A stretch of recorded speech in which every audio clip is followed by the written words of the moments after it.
বাক্সাৰ হালবাড়িৰ এলেঙামাৰিত অঘটন।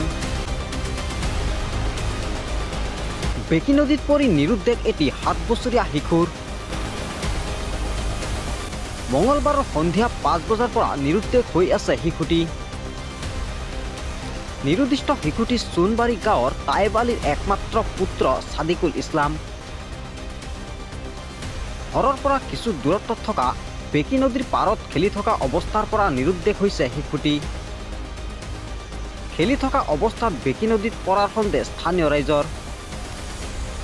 শেহতীয়াভাৱে বাহবাৰী আৰক্ষীৰ উপস্থিতিত বেকি নদীত SDRF বাহিনীৰ দলে শিশুটিৰ সন্ধানত অভিযান চলাইছে যদিও বৰ্তমানলৈ কোনো সন্ধান পোৱা নাই। শিশুটিৰ আকস্মিক নিৰুদ্দেশত কান্দোনত ভাগি পৰিছে পৰিয়ালৰ লোক।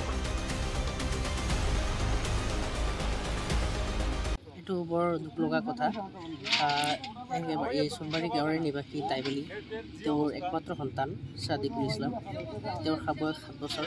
তো কালি 3টামান বজাত এই নৈ পাৰতে খেলি আছিলে, ৰাইজে কৰিছে। তো হঠাতেই এই খেলি থকা অৱস্থাৰ পৰা নিৰুদ্দেশ হৈ আছে। আজিলৈকে আজিৰ এই সময়লৈকে এতিয়ালৈকে উদ্ধাৰ বিচাৰি পোৱা নাই। তো ৰাইজৰ সন্দেহ জাগিছে যে নিশ্চয় নৈ পাৰত খেলি থকা অৱস্থাত আছিলে, তাৰ পৰা নিৰুদ্দেশ হোৱাৰ কাৰণে নৈত পৰি মৃত্যু হৈছে যেন এনেকৈ অনুমান কৰিছে। আৰু প্ৰশাসনকো জনাৰ পিছত আজি SDRF বাহিনী ৰাতিপুৱাৰ পৰাই আছে, তেওঁলোকে প্ৰয়াস অব্যাহত ৰাখিছে যে বিচাৰি কৰি আছে।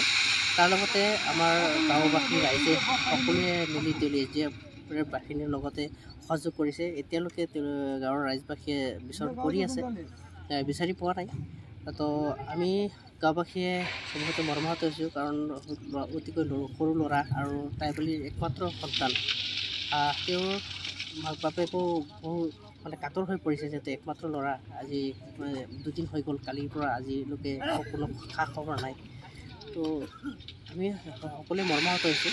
তো আশা কৰোঁ এইটো SDRF বাহিনীৰ লগতে আমাৰ গাঁৱৰ সকলোৱে মিলিজুলি যদি এইটো বিচাৰ প্ৰক্ৰিয়াটো চলি আছে, চাওঁ কি হয়। এইটো আচলতে শিশুজনৰ বয়স আছিলে 7 বছৰ। 7 বছৰ বয়স, অতি সৰু ল'ৰা। বয়সটো 7 বছৰ হ'লে ডাঙৰ, ইমান ডাঙৰ হোৱা নাই, দেখাত সৰুৱে। কথা ক'ব লাগিব, যিহেতু একমাত্ৰ ল'ৰা, এতিয়া পৰিয়ালটো শোকাকুল অৱস্থাতে আছে, তেওঁলোকৰ কান্দোনত ভাগি পৰিছে। যাৰ কাৰণে ৰাইজেও ওলাই আহিছে, যাতে তেওঁ এটা পৰিয়ালৰ এটা সান্ত্বনা দিব পাৰে, সান্ত্বনা দি আছে যাতে, আৰু বিচাৰি ওলাই যাতে এটা সমাধানৰ সৃষ্টি কৰিব। যিহেতু এতিয়া এটা ঘটনা হৈ গৈছে, এতিয়া তো যদি বাই চান্স কিবা কাৰণে যদি আমি মৃত্যু হোৱা বুলি এটা অনুমান কৰিছোঁ, এতিয়া সঠিক ক'ব নোৱাৰোঁ মৃত্যু হৈছে নে নাই। যিহেতু নৈ পাৰত খেলি আছিলে, সেইটো হিচাপত আমি অনুমান কৰিছোঁ যে মৃত্যু হৈছে। তো সেইকাৰণে ৰাইজেও আহিছে, সকলোৱে ওলাই আহিছে। ৰাতিপুৱাৰ ভাগত প্ৰায় 2-3 হাজাৰ মানুহ ইয়াত আহিছিলে।